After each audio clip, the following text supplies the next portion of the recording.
Welcome to Wild Ideas Worth Living, a show where we talk to experts who've taken a wild idea and made it a reality so you can too. From people who have sailed around the world to those who've started thriving businesses and even broken records, some of the wildest ideas can lead to the most rewarding adventures. I'm your host, Shelby Stanger, and I hope you enjoy this show.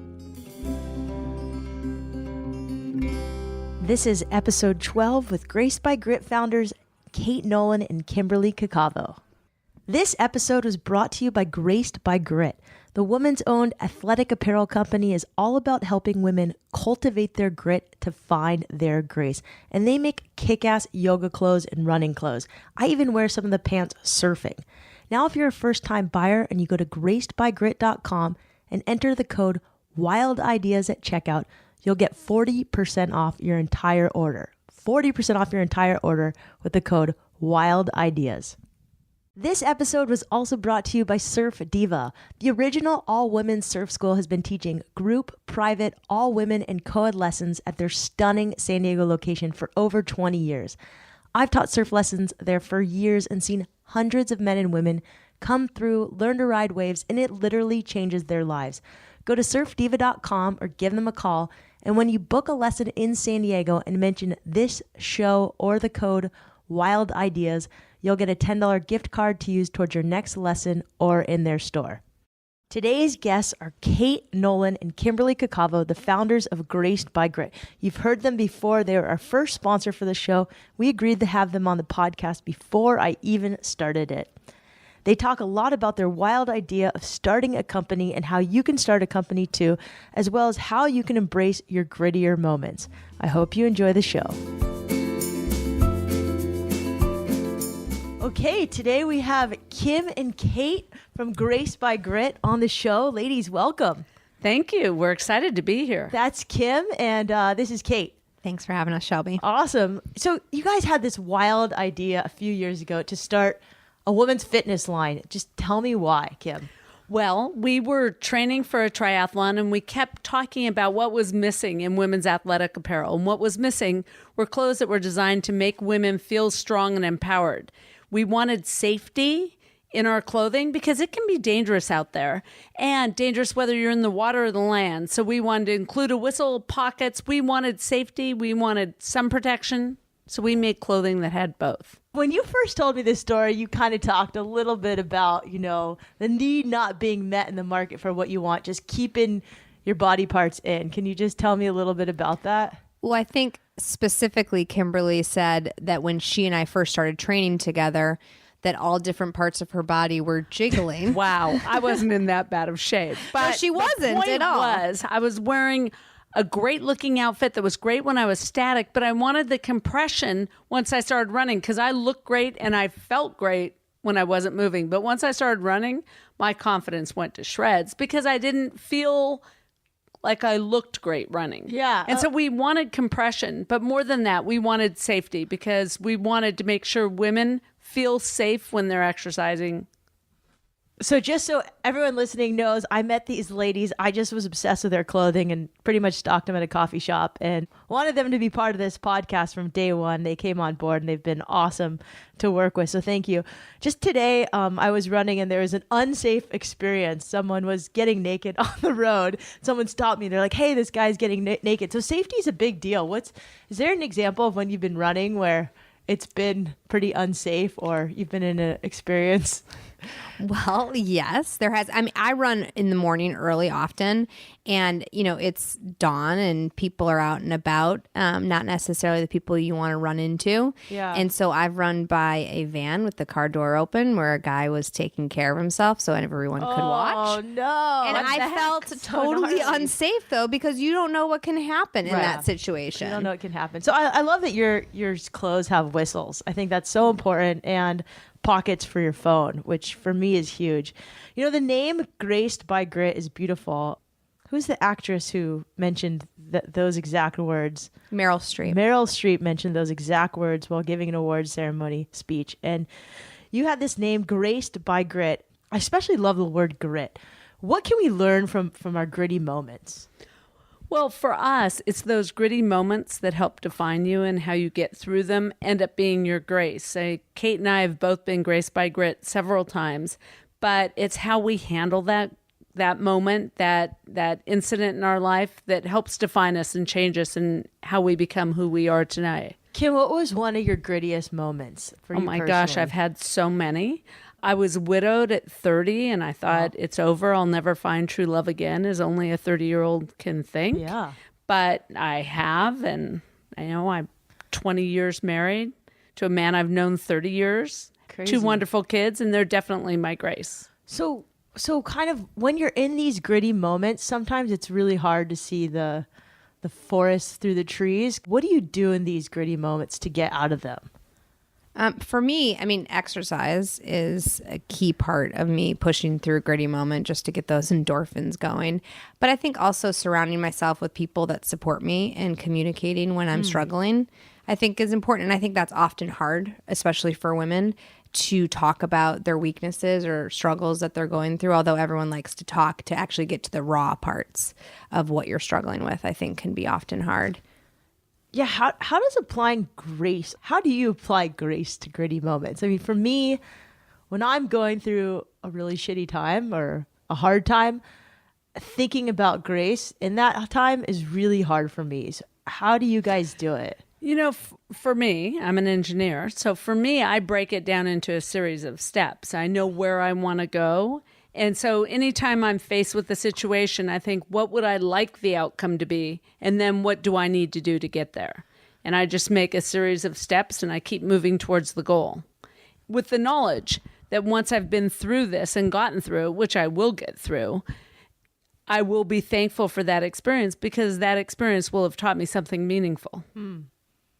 Yeah, and I think taking the high road, I think we both tend to say that to our employees and to our family and to our children specifically. But taking the high road in those moments, I think definitely will give you grace. And then, how does applying grace to gritty moments change your kind of attitude? That's sort of what I'm guessing. It changes most your attitude, or it changes you somehow.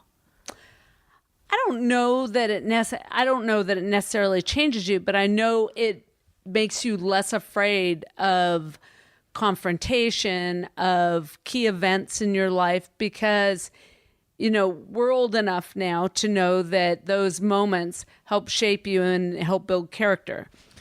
So for me, I don't run away from a sticky situation. You just kind of have to dive right into it and handle it as best you can. So now you almost just love it when you have a gritty situation, I'm guessing. Well, I have a 16-year-old son, so luckily I'm blessed with a few gritty moments. Oh, that's crazy. 16. These ladies look young, for those listening. You have a lot of customers that this name has really resonated with them. Can you just share an experience or a story about some of the customer experiences of those that have been touched by kind of the Graced by Grit name, and maybe their stories, if you're okay sharing them? Yeah, I think, Kate, why don't we start with the time you and I were on a conference call. You were driving down the coast, and it was early on in our business. And she said, "Oh, hold on. I see 3 people wearing our clothes. I need to stop and talk to them." Yeah. So she hopped out of the car. Yeah, I pulled over and they were on the beach and were having a photo shoot. And 3 women were wearing our clothes, and I went up to them. I said, "Oh, this is great gear. Where'd you get it?" And they didn't know who I was, that I was the person that made the gear they're wearing. And the woman said, "Oh, it's this great company, Graced by Grit.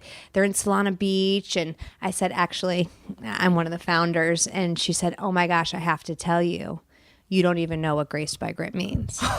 And I said, "Please do tell me, what does it mean?" Yeah. She was going through stage 4 breast cancer. Oh, man. And her teenage daughter was her caregiver, and she was there with her. And a local magazine was doing a piece on her on how she got through that tough time. And she said that when she's in chemo, she would visualize the words "Graced by Grit," because that was who she was. And she had to get through this moment. She had 4 kids. She had to make it through because she had to be there for her kids. So, for her, that gritty moment of struggling with cancer and having her daughter as her grace was super important to her. And she was right. I didn't know what that meant. I didn't know what that meant to her at all. That's a really interesting story. I think that's kind of what's cool about having a company is you can touch so many people. I just want to talk about starting a company because starting a company is really hard. Starting a podcast was challenging for me. So for you guys, what was the hardest thing about starting a company? Well, fundraising. Fundraising, yeah. And I think, just having the guts to start. The first step is, checking the box, paying the $900 and starting the company, incorporating. That was hard, the first step. But once we did that, we thought, okay, let's go. We've got a design product. Luckily for us, our product design has been great from the beginning. A lot of people spend the first 5 years of the company perfecting the product. We got the product. We just needed to get the funding. And, for us, it's been great and our customers have grown fairly organically. But now we're entering the big time. We have celebrities wearing our clothes. We have lots of press coverage and we need to meet the demand. So we're raising money again. Yeah. So you guys are big, but it did not happen overnight. And I think there's this myth that, all companies are successful out of the gate. And if you build it, they will come. You have to kind of go to them a little bit. Yeah, a little bit. I mean, for us, when we developed our first product, we sold immediately, and it was friends and family, but it was also friends of friends that came in and just bought something thinking they were, doing us a solid. And once they wore it, they fell in love, and then they wanted more and their friends wanted more. And so for us, that's where the fundraising comes in, right? Because people want the product and they want more of it, and then we have to produce it. So we have a product recently that we sold out of in 3 days after introducing it. We had the launch party scheduled for the following week. We had to delay the launch party till later this month. Was it the cycling kit? The cycling kit. Yeah, not a lot of people do cycling kits for women. I've always said gosh, and someone just make cute triathlete gear and cycling gear. And you guys partnered with another female company. Is it Betty Designs? Betty That's correct, Designs. yeah. So cool. I like that. So you guys can check out Betty Designs GracedByGrit, the cycling kit. Sold out, but I know you got some on back order. And February. Well, we do, 20th. and you can actually place your order now. But really, it's still not that easy. For the average person starting a company, asking for money is really hard for some people. Well, it's really hard for women too. So can you talk a little bit about some of your tactics? I want Kate to talk about it a little bit because I know Kim has a lot more experience asking Well, for I've money. actually learned a lot from Yeah, Kimberly. so what Let's have be you- clear, what because have- this is her forte. I know. And so for me, I think you got to get over the fear real quick when you're asking for money and not be afraid to ask. And I think the challenge, particularly for women, is asking for money in all realms of their life, not just when you're starting a company and out fundraising, but in general, just asking for money is hard. Asking for raises at work is hard.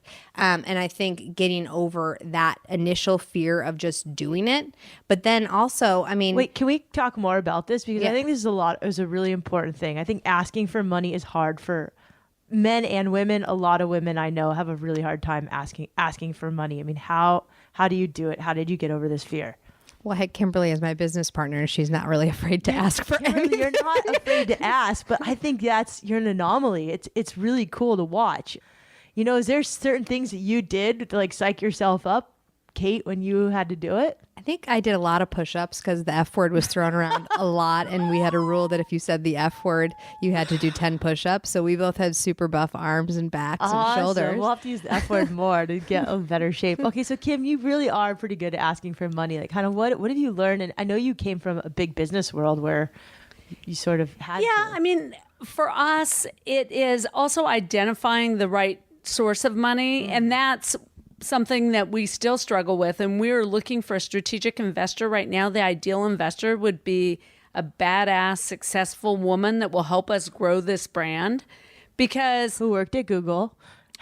Or a company like there, that. that's good. suggestion, Or yes. maybe someone who started an honest company and wears our Alba. clothes, a national celebrity. She would be a great investor. Yeah. No, I think asking But for identifying who you are asking, and I think that's a great point, Kimberly, is identifying who that right strategic investor or who that group of investors would be to help your company get to the next level. Because a lot of people will throw around, hey, we'll give you this and we'll take a lot of that, but they might not be the people to grow your Right. business the way you want it to grow. And we've gone before these investment panels. It's like Shark Tank. Yeah, the local version of Shark Tank that supports athletic pursuits or businesses in San Diego. And it was interesting because the questions they had for us weren't necessarily about the business and the comments and their advice. They thought Kate should stand out front more because she had great legs. And they thought I should smile more. That's really interesting advice that they gave you. Really more gritty moments to add to our list of gritty moments. But guess what? I would have used that F word and done some push-ups. Here's the thing, perseverance, because we walked away from that feeling stronger about our business than we did walking into that because we knew we were right. Wow. And by the way, the main person who said, I don't know about this, has since come up to us and said, hey, I just want to tell you sorry. I misjudged you, and you guys are totally going to make it. You know what? That's so cool because I was just in this investment, or I was in an entrepreneur startup program, and this young woman presented to a bunch of entrepreneurs, including the founder of UGG Boots. And he was one of the guys who, during her presentation, doubted her company, or somebody had said, hey, you should talk to the guy at UGG Boots. I'm telling this story wrong, but she ended up like 6 months to 2 years later, like the guy who founded UGG Boots is on her board and she's making like $100,000 a month. So just because you get rejected now, I think is a really important lesson. Like that person might come around. Right. And also listen. I mean, often they have good things to say, and we're pointing out that one where the advice wasn't so good. But when they tell us no, a great thing to ask is why. Yeah. That's a great question, is why. That's good advice, Kimberly. Thank you. You guys are a women-only company, so that's got to be interesting. I know there's chocolate and wine always at the office, which is great, but what's it like? I guess what's been the most rewarding thing about starting a company for women but run by mostly women? And designed. I mean, every part of it is impacted by the women in our office, in our community. It's fabulous. We have some of the strongest, smartest women in all walks of life. We have moms, grandmas, students, high school students. Yeah, I mean, I think what we've done is created somewhat of an unconventional business because we do have women from all different stages of their lives. Yeah. And so we've got a woman that's working on product development that happens to be pumping at the same time in the kitchen. And then we've got a woman straight out of college, triple major, that is ready to kick some serious butt and grow her own career. And we've got a woman that didn't even think she wanted to work and then saw us trying to set up a trunk show and said, you need me because you guys need someone to help organize you. So I think the beauty of what we've created is that the schedule isn't conventional. It's not everyone shows up at 9 o'clock, everyone leaves at 5 o'clock. You know, we're up at 5 o'clock in the morning, working in the morning. We've got women working at 10 o'clock at night to make sure that they've completed what they needed to get done because they weren't in the office all day. And I think that's really beautiful to do it that way because we're all making it happen. I also think there's a lot of emotions flying around an office with women. And I think that's actually a really nice thing because it's raw and it's genuine and it's authentic. And there's a lot of respect too. I always love walking into Graced by Grit because I just feel like there's always someone to give me a hug. Or you'll find someone with their pants down trying another pair of pants on. Right. Let's be honest. Making you try something. Or they're telling me, no, Shelby, you're a small. You're not a medium. Which they're right. Yes, I'm a small, not a medium. Thank you. In case you're sending gifts to What? Shelby. I'm a booty. What advice, if you guys could go back in time, what advice would you give to your 15-year-old self? And maybe you could just tell me like a sentence or two of what your 15-year-old self was like. Well, for me, I was an athlete. I was a swimmer and a softball player. I was super impulsive. I loved to have fun. I was super social. I tried my best. So the advice I would give would be to be less impulsive and to probably enjoy the moments a little bit more. Enjoy the moments more. I like that. And be less impulsive. And you're looking at me because you want to know what I was like as a 15-year-old. Yeah. Super fun, super hot. What can I say? No, I was a chubby, bespeckled swimmer. Kimberly looks like a supermodel, by the way. That's very kind. But beautiful. My mom tried to get me to become a cheerleader because she was a little worried about my athletic pursuits since I was veering more towards the male sports. But For me, I've always really trusted my gut, and I would tell myself to continue on that path. You have to trust your gut, and you have to believe in people, and always do the right thing. That's good advice too. And you guys have kids that are around 15, right? Sort of? 16. 16? And we both have We survived children. 15. Yeah, we survived 15. We both have 16-year-olds now. So what advice would you give to maybe not your own kids, because that's hard, but other 15-year-old, 16-year-old kids out there? Respect your mom. Not your kid, other 15-year-old kids. Let's all see. of them. Yeah, all of them. All of them. I would say be less impulsive and try your best. Yep. Try your best. And be honest. If you guys could fly, actually, you have this really cool Jeep. So let's just say your Jeep the Graced by Grit Jeep could fly around the world. Gritty, gritty, bang, bang. What sort of billboard or banner would it read to the world? What's your advice to the world? Sweat your story. Get out there, and when you're going through that gritty moment, put on a pair of our leggings and sweat your way through it. I like that. Yeah, I mean, I would say be kind, be honest, do the right thing. Be good. Do you two read a little bit? Are there any books that kind of have shaped you, or books that you recommend? Well, shaped and recommend might be different, but I read Atlas Shrugged when I was 12, and that shaped me. Did you not hear what she was like as a teenager? Kimberly might have like pages upon pages of books that she's read in comparison. I read a lot. But there are so many good books out there. Just get out there and read. Every book will impact you and shape you differently. I mean, I think it's what you're interested in the moment, right? Like right now for me, I'm reading Entangled, which is about raising teenage girls. And funny. Obviously, it's very relevant to my life. So you ladies are really busy. When we go running at 7 a.m. or 6:30, you've already been up, Kate, running. And I imagine you're doing something else crazy, Kim, at 5 or 6 in the morning. Are there routines or things that you guys do every day that helps make your life more sane, either meditation or yoga coffee or wine Coffee, or something I think, that for you both of us, do? top 5. I think coffee and yoga and meditation and walk and run. I mean, we're very active. We have standing desks. We sweat our story every single day. So you stand, not sit. That's Yes. interesting. Sometimes I'm sitting. Sometimes I'm laying on the ground, actually, in the middle of the office thinking. But for the most part, we're both standing. And that might be your meditative moment. So you're in the fitness industry, you make clothes for surfing, for paddleboarding, for tennis, for yoga, for running, for all these sports. Climbing, skiing. What sort of are the best exercises? What are your go-to exercises? If you don't have a lot of time and you need a quick workout, what do you do? Push-ups. Planks, squats. Planks, squats, and push-ups. Okay, everyone. Planks, squats, and push-ups wherever you are. One other question. What gear do you always travel with? I know you're on the road a lot, and traveling's a pain, especially if you're, a mom and you're juggling a million things. Is there anything you always have with you? A great necklace. And then the Graced by Grit turtleneck, because that can be a rash guard. It can be a layer for skiing. It looks super hot when you go out at night. And our Baby It's Cold Outside leggings, because I can wear those to ski in. I wear them to run. I've even worn them to hot yoga because they wick so well. Yep. So for me, that's my go-to outfit. And for me, the Baby It's Cold Outside leggings are my go-to also because they're fleece lined. They're perfect no matter what time of year, actually, because they breathe so well. But the Delicious tank is a fantastic fabric. It's a great layering piece. It's great to wear out, even, on the town at night with that necklace that we both love to travel with as well. I have a couple more questions. These are great, but, what advice do you have to other people who want to start a company?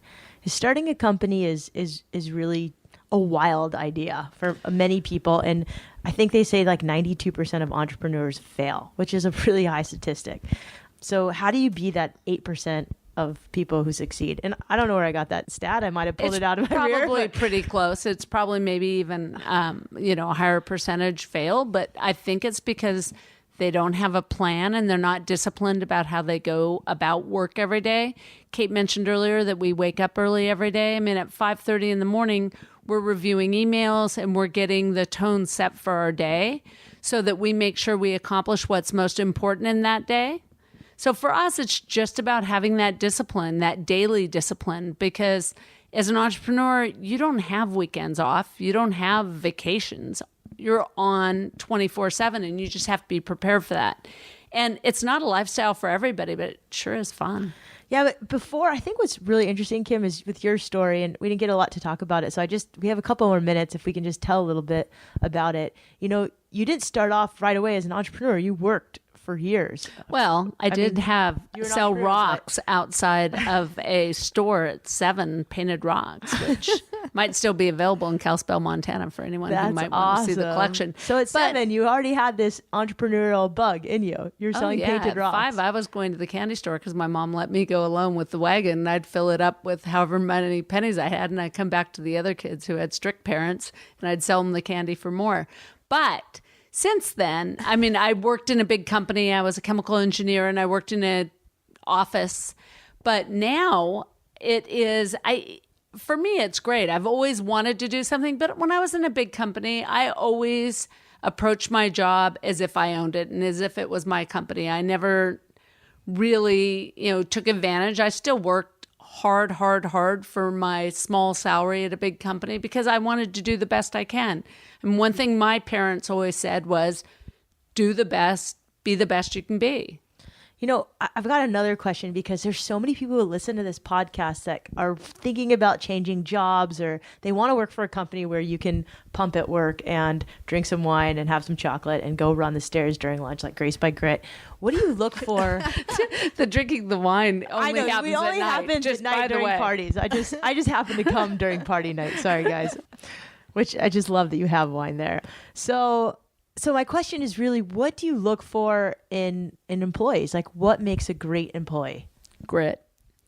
Yeah, grit. I think. But if they were just gritty, they would really be annoying. I think women that know how to make it happen, and that is hard workers. Yeah, really hard workers, and going back to make it happen. I mean, I think that's our mantra in our office is just make it happen. Like when someone comes up with a great idea, our typical response is, "Great idea, make it happen." Yeah, and we have very earnest, honest.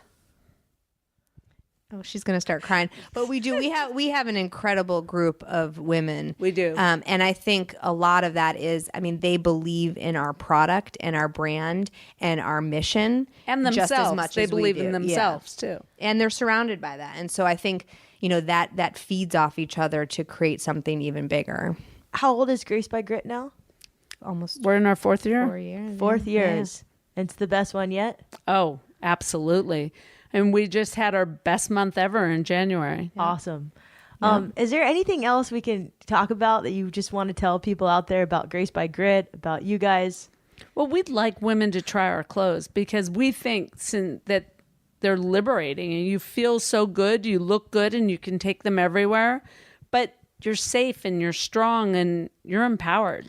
Go do the right thing. I think one thing we didn't talk about is you guys did do a collaboration with Chelsea King, someone who was killed while she was running. And I think that's really important. Do you guys look for causes, or do these causes find you when you partner with a company to do a product? Well, I mean, we've talked today about, trust your gut, do the right thing. And for us, because we were inspired by Chelsea King, I mean, that's why I was doing the triathlon we mentioned earlier that Kate was training me for. We were really inspired by Chelsea and her family. Chelsea was a young woman who was running alone on a trail and unfortunately was killed. Really tragic story. But now there's a run for her every year, and there's the Chelsea leggings, which GracedByGrit does. Well, a big part of Story Shelby is actually giving back. So the Chelsea Light Foundation, which is in honor of Chelsea King, raises money towards the safety of children. And they passed Chelsea's Law here in California and trying to pass it nationwide in every other state. So that's an organization that we have a real passion for giving back to. But we do a lot of events that give back. So we have a pop-up shop in Las Vegas right now. And we did an event for the Shade Tree organization, which is a shelter for women that are trying to get through a transition through abuse.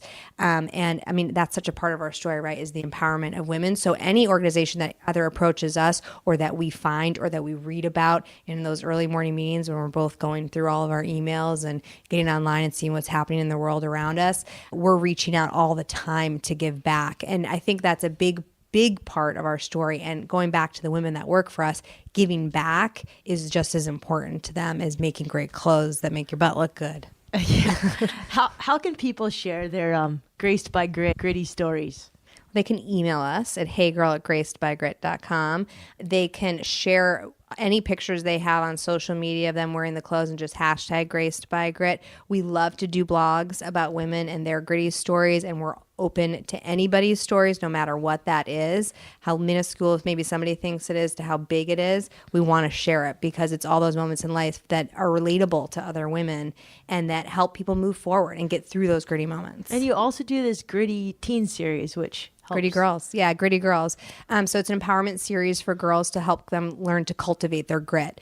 And it can be for tweens, teens, and then preteens actually too. And it's been really powerful. It's either a 3-part series or just a 1-session seminar.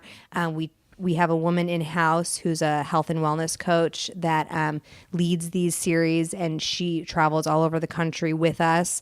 And it's just a great way for girls to learn about grit, to learn that they all have it inside them, to learn about self-control, self-love. How to use their voice, when to say yes and when to say no, how to say yes and how to say no. And why to do it. And how to take care of themselves. And it's that empowerment part that's going to create more powerful women that we all have to surround ourselves by. Well, this is an awesome, timely podcast. I think we tried it once before on the day of the election. Things changed since then, but you guys, I love your story. The email is heygirl@gracedbygrit.com. If you go to gracedbygrit.com, they do have wonderful clothes that you can literally wear to yoga, surfing, and then out, which I've done all 3 once. They even make a black dress that you can wear on the beach, get wet, surf in, and go to dinner in. It's crazy. So go to gracedbygrit.com. Ladies, thank you so much for coming in. I really appreciate it. Thanks for supporting the show. Thanks for being my first sponsor. You guys rock. And definitely check out gracedbygrit.com. Thank you. Thank you for listening to this episode. Don't forget, go to GracedByGrit.com, enter the code WILDIdeas. You'll get 40% off your order. Also, if you go to skills.com and you enter the code WILDIdeas, that's SKLZ.com. Right now, it's 30% off your order. So lots of good deals at Wild Ideas Worth Living. If you like this show, please tell a friend. And if you are a subscriber on iTunes, we would love it if you could rate and review the show. They mean a lot to me. Go to wildideasworthliving.com/start for instructions on how to do it.